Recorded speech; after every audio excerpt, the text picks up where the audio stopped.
वैशाख माह का महत्व और पावन कथा। वैशाख माह हिंदू धर्म में सबसे पवित्र महीनों में से एक माना जाता है।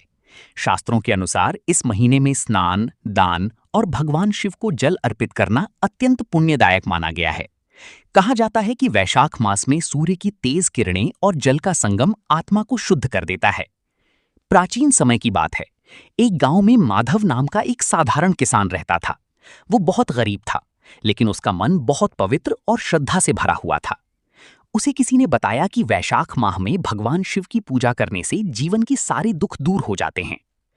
माधव ने निश्चय किया कि वो हर दिन सुबह जल्दी उठकर नदी में स्नान करेगा और शिवलिंग पर जल चढ़ाएगा। लेकिन उस वर्ष भयंकर गर्मी पड़ी और गांव की नदी लगभग सूख गई। फिर भी माधव हार नहीं माना। वो दूर दूर तक चलकर थोड़ा सा जल लाता और पूरे विश्वास के साथ भगवान शिव को अर्पित करता।